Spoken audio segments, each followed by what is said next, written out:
გამარჯობა, უყურებთ მარიკა კუბლაშვილის ბლოგს იმყოფებით ჩემს YouTube არხზე, მარიკა კუბლაშვილის არხზე. დღეს მინდა შემოგთავაზოთ დიდი ხნის წინ დაპირებული ინტერვიუების თარგმანი, რომელიც შეეხება ტრამპის განცხადებას ღაზას სექტორთან დაკავშირებით და ასევე მე მინდა შემოგთავაზოთ პროფესორ ჯეფრი საქსის და დაკერ კარლსონის საუბრიდან ამონარიდი. ეს ინტერვიუ საკმაოდ გრძელია, საათნახევრიანია და მე მის მცირე ნაწილს გთავაზობთ. ამ ინტერვიუში საუბარია ასევე რუსეთთან დაკავშირებით, რომლის თარგმანსაც მომავალში შემოგთავაზებთ. ამჯერად გთავაზობთ ისრაელთან დაკავშირებულ ნაწილს, სადაც ჯეფრი საქსი საუბრობს იმასთან დაკავშირებით, თუ რატომ უჭირავს ისრაელს ასეთი დიდი ადგილი ამერიკის შეერთებული შტატების საგარეო პოლიტიკაში. ძალიან კარგად ხსნის ის ამას და ნიშანდობლივი არის, რომ ეს ინტერვიუ არის ჩაწერილი 2024 წლის 17 დეკემბერს, მაშინ, როდესაც ჯერ კიდევ არ იყო ცნობილი ტრამპის დამოკიდებულება ღაზას სექტორთან დაკავშირებით და უკვე დაახლოებით 1 თვის თუ მეტის შემდეგ განაცხადა ტრამპმა, რომ ამ ინტერვიუს შემდეგ განაცხადა ტრამპმა, რომ გადაასახლებდა, მისი გეგმა არის ღაზას სექტორში მცხოვრები პალესტინელების გადასახლება და იქ ახლო აღმოსავლური რივიერას აშენება. აი ამაზეც აკეთებს მინიშნებას პროფესორი ჯეფრი საქსი. თავისთავად მე ძალიან მომწონს პროფესორი საქსის ანალიზი. ძალიან ხშირად უსმენ ხოლმე მას. საინტერესოა როგორც პიროვნება, ჯერ ის არის ეკონომისტი, ეს ერთი და მეორეც ასევე ნიშანდობლივია, რომ პროფესორი საქსი უწევდა კონსულტაციებს და დღესაც უწევს კონსულტაციებს არაერთ განვითარებად ქვეყანას, მათ შორის საბჭოთა კავშირის დაშლის შემდეგ პოსტსაბჭოთა ქვეყნებში საკმაოდ ხშირი სტუმარი იყო. მათ შორის ელცინის ხელისუფლებასაც გაუწია მან კონსულტაცია, როდესაც ხდებოდა გეგმიური ეკონომიკის გადაყვანა საბაზრო ეკონომიკის პრინციპებზე და ხშირად ახსენებს ხოლმე ფაქტებს თავის ინტერვიუებში, მათ შორის იხსენებს როგორ ანდობდნენ მას ამ განვითარებადი ქვეყნების მთავრობები სხვადასხვა საიდუმლო დოკუმენტებს, რომელიც მე საერთოდ არ მინდოდა რომ ცოდნოდაო მათ შესახებ, მაგრამ ამ საიდუმლო დოკუმენტებიდან ირკვევა თუ როგორ ცდილობდა ამერიკის შეერთებული შტატები და ცდილობს ხელისუფლებების ცვლილებას ამ ქვეყნებში, გავლენის მოხდენას და დათრგუნვას ფაქტიურად ამ ქვეყნების განვითარების. და სწორედ ეს გახდა მიზეზი იმისა, რომ შემდგომში პროფესორი საქსი გახდა ესეთი კრიტიკოსი ამერიკის შეერთებული შტატების საგარეო პოლიტიკის და მისი პრეზიდენტების, განსაკუთრებით დემოკრატი პრეზიდენტებისა, რომლებიც ცდილობდნენ ლიბერალური პოლიტიკის და ლიბერალური დღესდღეობის თავსმოხვევა სხვადასხვა ქვეყნისთვის. ამით არის ძალიან საინტერესო მისი ინტერვიუები და მე შევეცდები ხშირად შემოგთავაზოთ ხოლმე. ეს ინტერვიუები ძალიან საინტერესოა მათთვის, ვინც არის ვისთვისაც საინტერესოა ღრმა გეოპოლიტიკური ანალიზი და იმ მიზეზების დანახვა, რომელიც ზედაპირზე ძალიან ხშირად არ ჩანს ხოლმე. მე დღეს თვითონ თავს შევიკავებ ყოველგვარი შეფასებებისგან. თქვენთვის მომინდია ეს შეფასებები. ხო, რა მინდა კიდევ ამ ინტერვიუსთან დაკავშირებით გითხრათ, არის ის, რომ სამწუხაროდ ორიგინალურ ვერსიაზე ვერ მოვახერხე მე ხმის დადება საავტორო უფლებების გამო იბლოკება YouTube-ზე, ამიტომ მე გთავაზობთ ოდნავ შეცვლილ ვიდეოს, სადაც ფონი არის სხვანაირი და აი ამ ვიდეოზე დადებული თარგმანით შეძლებთ თქვენ ამ ინტერვიუს ნახვას, თუმცა ორიგინალურ ვერსიის ბმულს მე აუცილებლად დავდებ კომენტარებში და ვისაც გაქვთ ინტერესი და იცით ინგლისური ენა, შეგიძლიათ ორიგინალს მოусმინოთ, ძალიან საინტერესო ინტერვიუა. ხო, გეტყვით იმას კიდევ, რომ ჯეფრი საქსის ინტერვიუს შემდეგ მე ასევე ვთარგმნე და გთავაზობთ საუდის არაბეთის ყოფილი ელჩის ამერიკის შეერთებულ შტატებში თურქი ალ-ფაიზაღის ინტერვიუს ერთ-ერთ YouTube არხთან, სადაც ის ძალიან დეტალურად აღწერს, რომ მთელი არაბული სამყარო არის შოკში ტრამპის განცხადების შემდეგ და აქაც მნიშვნელოვანია ის, რომ საუდის არაბეთი არის ქვეყანა, რომელიც არაბულ სამყაროში ტრადიციულად მოიაზრებოდა ამერიკის შეერთებული შტატების პარტნიორად და მიუხედავად ამისა ძალიან მკაფიო და ძალიან უარყოფითი დამოკიდებულება გამოავლინა საუდის არაბეთმაც და ყველა არაბულმა ქვეყანამ ტრამპის გეგმის მიმართ, რომელიც ეხება ღაზას სექტორს. მოკლედ, მე გისურვებთ სასიამოვნო სამღამოს, უყურეთ ჩემს არხს, გამოიწერეთ ჩემი არხი, რომ არ გამოგრჩეთ სიახლეები.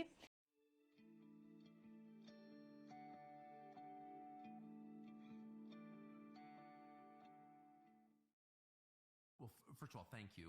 So many things have happened in the last 2 weeks. I keep thinking, where's Jeff Sachs? I want to know. პირველ რიგში დიდი მადლობა. ბევრი რამ მოხდა ბოლო 2 კვირაში. მე სულ ვფიქრობ, სად არის ჯეფრი საქსი. მე მინდა გავიგო, რას ნიშნავს ეს ყველაფერი, რაც მოხდა. მას ასე ყველაზე მოულოდნელი და დრამატული რამ, რაც მოხდა არის ის, რომ სირიაში შეიცვალა ხელისუფლება. ვინ გააკეთა ეს და რას ნიშნავს? ეს არის ნეტანიაჰუს 30 წლიანი ძალისხმევის ნაწილი, ომები იმისთვის, რომ მოხდეს ახლო აღმოსავლეთის გადაკეთება. ეს იყო და არის კატასტროფა, მაგრამ როგორც თავად ნეტანიაჰუმ ასადის წასვლის შემდეგ თქვა, ჩვენ გადავაკეთეთ ახლო აღმოსავლეთიო. ასე რომ ეს უნდა გავიგოთ როგორც რაღაც, რაც ერთ კვირაში კი არ მოხდა, არამედ როგორც ახლო აღმოსავლეთში მიმდინარე გრძელვადიანი ომის ნაწილი. იმისთვის რომ გავიგოთ თუ რა მოხდა სინამდვილეში სირიაში, უნდა გავიხსენოთ გასაოცარი მოვლენა, როდესაც ნატოს ხელმძღვანელი გენერალი უესლი კლარკი 11 სექტემბრის შემდეგ მივიდა პენტაგონში და მას აჩვენეს დოკუმენტი, რომელშიც ნათქვამი იყო, რომ მომდევნო 5 წლის განმავლობაში უნდა მომხდარიყო 7 ომი. ის გაოგნებული დარჩა და იკითხა, თუ რისთვის იყო ეს ყველაფერი საჭირო. მას უპასუხეს, რომ ნეოკონსერვატორები და ისრაელელები გადააკეთებდნენ ახლო აღმოსავლეთს. 7 ქვეყნისგან შემდგარი სია ძალიან ბევრის მთქმელი აღმოჩნდა. ეს ქვეყნებია ლიბანი, სირია, ერაყი, ირანი. შემდეგ აფრიკაში ლიბია, სომალი და სუდანი. ამ სიის 6 ქვეყანაში სირიის ჩათვლით ჩვენ უკვე ვაწარმოეთ ომი. მე ვგულისხმობ ისრაელის სახელით მებრძოლ ამერიკის შეერთებულ შტატებს. ის, რაც სირიაში მოხდა, არის ისრაელის ხანგრძლივი ძალისხმევის კულმინაცია, რომელიც გულისხმობს ახლო აღმოსავლეთის გადაკეთებას და რომელიც დაიწყო ნეტანიაჰუმ და მისმა ამერიკელმა მრჩეველებმა 1996 წელს. ეს ყველაფერი ჩამოყალიბებულია სტრატეგიულ დოკუმენტში სახელწოდებით სუფთა გარდატეხა. ეს იყო პოლიტიკური დოკუმენტი სტრატეგია, რომელიც ამერიკელებმა და ნეტანიაჰუმ შეიმუშავეს, როდესაც ნეტანიაჰუ გახდა პრემიერ-მინისტრი 1991 წელს. 2001 წელს ერაყში გაჩაღებული ომით დაიწყო ამ დოკუმენტით გათვალისწინებული სტრატეგიის სრულფასოვანი განხორციელება. რას გულისხმობს სუფთა გარდატეხა? იმას, რომ ჩვენ უარს ვიტყვით წარსულში მიღწეულ შეთანხმებაზე, კერძოდ მიწა მშვიდობის სანაცვლოდ, რომელიც თავის მხრივ გულისხმობდა იმას, რომ ისრაელი თანხმდება მის სამეზობლოში პალესტინის სახელმწიფოს შექმნაზე. სუფთა გარდატეხის თანახმად კი ჩვენ შევქმნით დიდ ისრაელს და გავანადგურებთ ყველას, ვინც ამას არ დაეთანხმება. ჩვენ ამას გავაკეთებთ ყველა იმ მთავრობის დამხობით, რომლებიც მხარს უჭერენ და ეხმარებიან პალესტინას. ეს არის ქედმაღლობის შოკის მომგვრელი დონე. ჩემი აზრით, ეს არის კატასტროფა, როგორც ახლო აღმოსავლეთისთვის, ისე ამერიკის შეერთებული შტატებისთვის. 1996 წლიდან ეს იყო ნეთანიაჰუს სტრატეგია და ამ დროიდან მოყოლებული ისრაელის ხელისუფლების სათავეშიც ძირითადად ნეთანიაჰუ იყო. ამერიკის შეერთებული შტატები აწარმოებს ომებს ნეთანიაჰუს სახელით. ის, რაც მოხდა სირიაში, ამ პროცესის კულმინაციაა. 2001 წელს, 11 სექტემბრის შემდეგ, ნეთანიაჰუ ჩამოვიდა ამერიკაში 20 სექტემბერს, თუ სწორად მახსოვს, და წარმოთქვა სიტყვა, რომელშიც ის ამტკიცებდა, რომ არსებობს ტერორიზმი, მაგრამ ჩვენ ტერორიზმს კი არ უნდა ვებრძოლოთ, არამედ იმ მთავრობებს, რომლებიც მხარს უჭერენ ტერორისტებს. იდეა იყო უბრალოდ ომის დაწყება და არა ტერორიზმთან ბრძოლა. და პირველი ომი დაიწყო ერაყში. სირია უნდა ყოფილიყო შემდეგი. ისე რომ გეგმა იყო 5 წელიწადში 7 ომის წარმოება. ამის შესახებ არაერთი დოკუმენტი არსებობს, რომელიც ინსაიდერებმა გამოიტანეს არქივებიდან. მაგრამ მოხდა ის, რომ ამერიკის შეერთებული შტატები ჩარჩა ერაყში. დაიწყო გაშმაგებული ბრძოლა. შესაბამისად, სირიაში ომი გადაიდო. თუმცა, იმან რამაც ასადის დაცემა გამოიწვია, სინამდვილეში დაიწყო 2011 წლიდან, ობამას დროს. მართლა არ აქვს მნიშვნელობა, ვინ არის პრეზიდენტი ამერიკაში. ეს არის Deep State-ის გრძელვადიანი გეგმა. ობამამ უბრძანა ცენტრალურ სადაზვერვო სამსახურს, რომ დაემხოთ ასადი. და ეს იყო ამერიკის შეერთებული შტატების ღრმა და გრძელვადიანი პოლიტიკის ნაწილი. რატომ უნდოდა ობამას ასადის ჩამოგდება? იმიტომ, რომ ამერიკის საგარეო პოლიტიკას უკვე 30 წელია მართავს ისრაელი. ჩვენ გვყავს ებრაული ლობი, ჩვენ გვქონდა 5 წელიწადში 7 ომის ჩატარების სტრატეგია და რაც ყველაზე საინტერესოა, ამ სიგიჟეების ახსნისთვის ამერიკელი ხალხისთვის თავს არავინ იწუხებს. მაგრამ თქვენ შეგიძლიათ ნაბიჯ-ნაბიჯ დაინახოთ ეს გეგმა, 6 ამ 7 ომიდან უკვე გქონდა. მხოლოდ ირანთან არ გქონია ომი. და თუ დააკვირდებით დღეს მეინსტრიმულ მედიას, ის ამკვიდრებს და ახვივებს ამ იდეას, ირანთან ომის იდეას.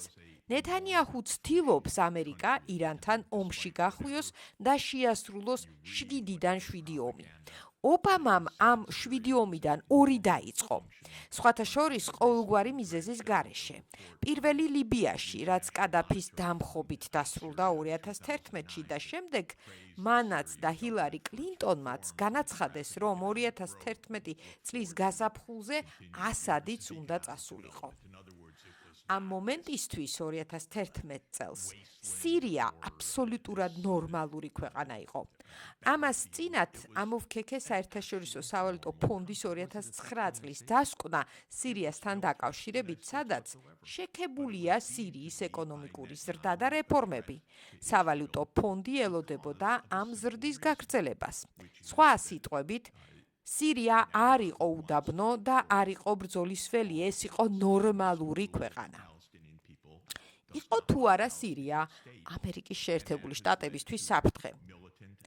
არა, ის არ წარმოადგენდა საფრთხეს ამერიკისთვის, მაგრამ ის საფრთხე იყო ისრაელისთვის.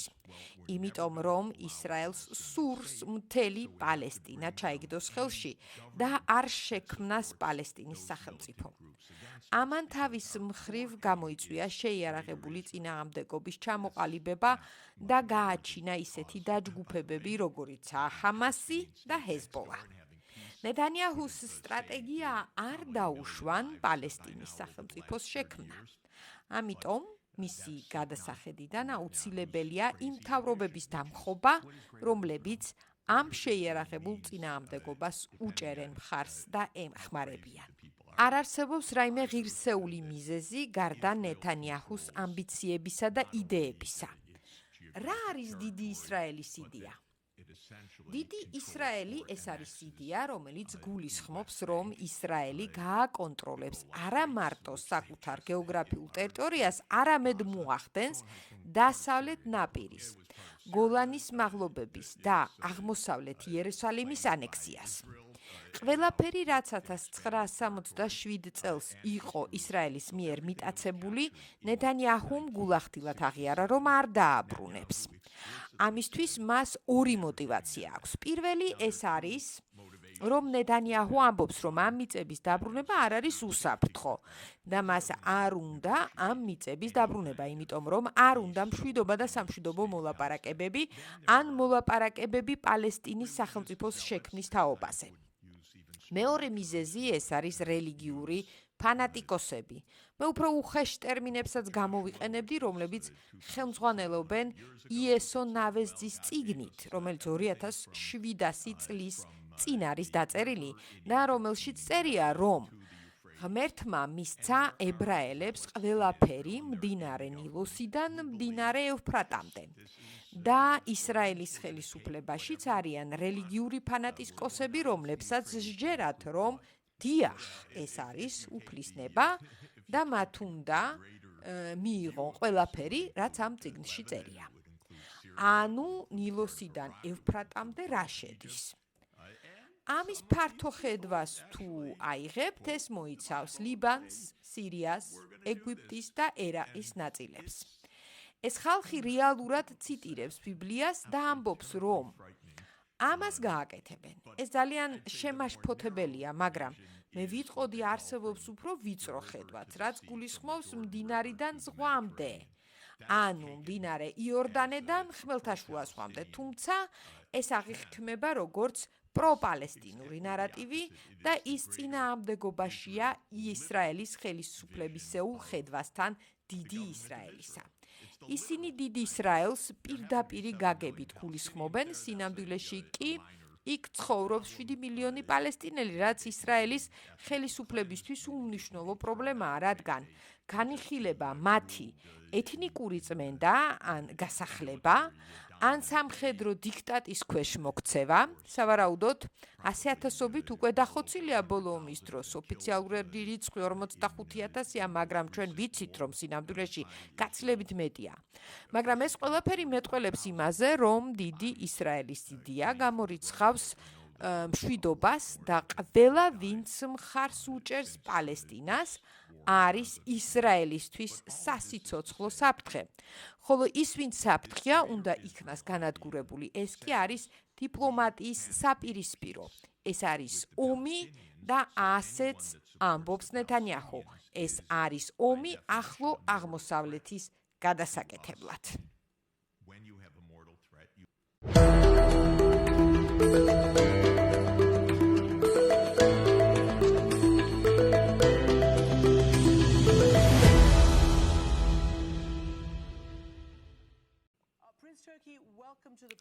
პრინც თურქი, გმადლობთ და კეთილი იყოს თქვენი მობრძანება. თქვენ ალბათ უკვე გაეცანით იმას, რაც წუხელ ითქვა თეთრ სახლში.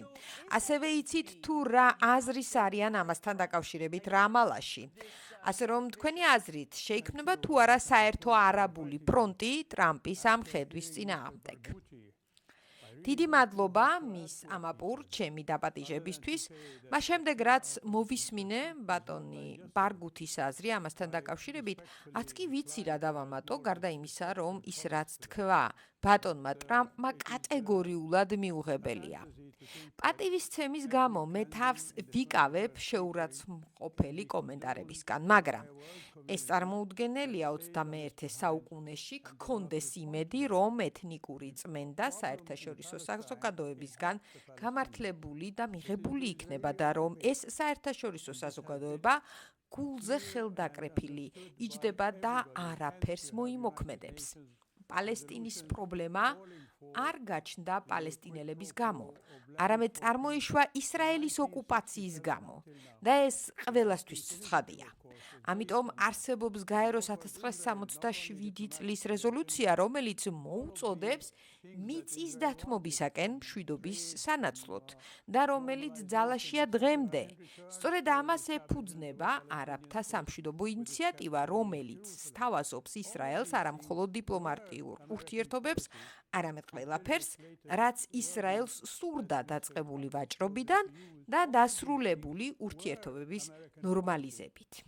და ეს ყველაფერი პალესტინის სახელმწიფოს შექმნის სანაცვლოდ, რომლის დედაქალაქიც განლაგდებოდა აღმოსავლეთ იერუსალიმში. ეს ყველაფერი გათვალისწინებული იყო ამერიკის შეერთებული შტატების საგარეო პოლიტიკაში, მანამ სანამ მისტერ ტრამპი ახალი ინიციატივებით გამოვიდოდა, რომელიც სინამდვილეში სიკეთის ნაცვლად ახალ კონფლიქტებამდე და მეტ სისხლისღვრამდე მიგვიყვანს. თუ შეიძლება რომ დავეყრდნო თქვენს უდიდეს და ხანგრძლივ გამოცდილებას, თქვენ იყავით საუდის არაბეთის ელჩი ამერიკის შეერთებულ შტატებში, წუხელ რომ ვაშინგტონში ყოფილიყავით და ის მოგესმინათ, რაც ტრიბუნიდან ითქვა. რა გზავნილს გაუგზავნიდით თქვენს მეფეს საუდის არაბეთში? როგორ აუხსნიდით მას მომხდარს? მე დაბეჯითებით შემიძლია ვთქვა, რომ მე მოხარული ვარ იმის გამო, რომ დღეს არ ვარ ელჩის თანამდებობაზე, რადგან ამის ახსნა შეუძლებელია. ეს სრულებით მოულოდნელი იყო და როგორც ბატონმა ბარგუთმა თქვა, ეს სრულიად ეფუძნება ისრაელის პოზიციას, რომელიც გულისხმობს პალესტინელების ეთნიკურ წმენდას.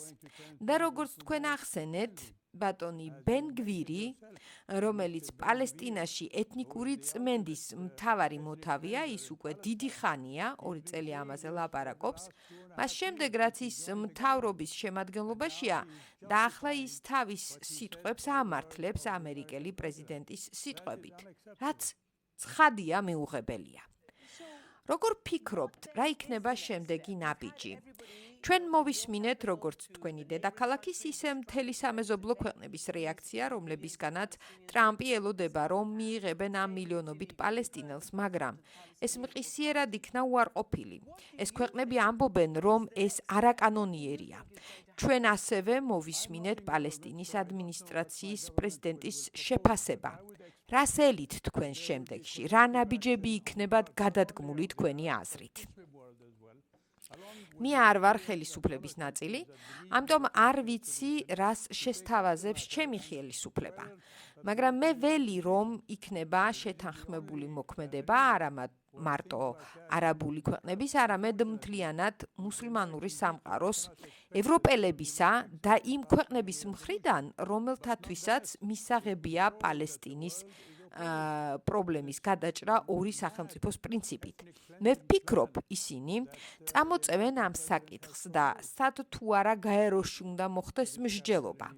სამწუხაროდ ამერიკის მხრიდან ვეტოს გამო მე არ ველოდები, რომ რაიმე რეზოლუცია იქნება წარმატებით მიღებული, თუმცა მიუხედავად ამისა, ეს დაგვანახებს, რომ მსოფლიო წინააღმდეგია ტრამპის მიერ შემოთავაზებული ეთნიკური წმენდის ამ გიჟური გეგმის. თქვენ ძალიან ჭკვიანი ადამიანი ხართ და გესმით, რომ ხანდახან ითქმის ერთი და იგულისხმება მეორე. ხომ ვერ ხედავთ ტრამპის ამ შემოთავაზებაში მოლაპარაკებების რამე სტრატეგიას, რომელიც მოგვიანებით გაცხადდება ტრამპის ან მისი გარემოცვის მხრიდან? არ ვიცი, მე ვერ ვხედავ ვერაფერს გარდა ცარიელი კედლისა, რომელიც დგას ამერიკის ხელისუფლების მიერ ისრაელის ინტერესების სრულ მხარდაჭერაზე. ეს მხოლოდ პრეზიდენტის პოზიცია არ არის. ჩვენ მოვისმინეთ სენატორების, კონგრესმენების და სხვა პოლიტიკური ფენების წარმომადგენლების პოზიციები. ეს არის მთელი იმ სტრუქტურის სამწუხარო პოზიცია, რომელიც ბოლო წლების განმავლობაში ისრაელის მხარდასაჭერად იქნა ჩამოყალიბებული. როგორც იცით და როგორც ითქვა, ურთიერთობის ნორმალიზება იყო ამერიკის და ისრაელის დიდი სტრატეგია და მიზანი და გარკვეული არაბული ქვეყნები ამას ყოველთვის უჭერდნენ მხარს. გვირგვინის მარგალიტს კი თქვენი ქვეყანა წარმოადგენდა საუდის არაბეთი. ახლა თუ ხედავთ რამე გზას, მე ვიცი რომ თქვენ არ ხართ ხელისუფლებაში, მაგრამ თქვენმა მეფემ და სხვებმაც განაცხადეს წარსულში, რომ ნორმალიზაცია არ იქნება პალესტინის სახელმწიფოს შექმნის გარეშე. ისრაელმა უნდა დატოვოს ღაზა. თქვენი აზრით, ეს მოთხოვნა ისევ აქტუალურია? ის, რაც ჩვენ მოვისმინეთ ვაშინგტონში, ნორმალიზაციის პროცესის ნაწილია? არავითარ შემთხვევაში. დღეს დილით საუდის არაბეთის საგარეო საქმეთა სამინისტრომ გამოაქვეყნა განცხადება, რომლიცაც დაგმო ის, რაც ვაშინგტონმა გააჟღერა ბოლო დღეებში. და ეს იყო საუდის არაბეთის პოზიცია თავიდანვე, 7 ოქტომბრამდეც კი. თუ გახსოვთ, როდესაც პრინცმა მუჰამედმა ერთ-ერთ ოპოზიციურ ტელეარხს ამერიკაში ინტერვიუ მისცა, მან მაშინვე ცალსახად თქვა, რომ ერთადერთი რისი ხილვაც ჩვენ გვსურს, როგორც მოლაპარაკებების შედეგისა, არის პალესტინის სახელმწიფოს შექმნისკენ მიმავალი გზა. შედეგი იმ მოლაპარაკებების, რომელიც ჩვენ გვაქვს ამერიკის შეერთებულ შტატებთან.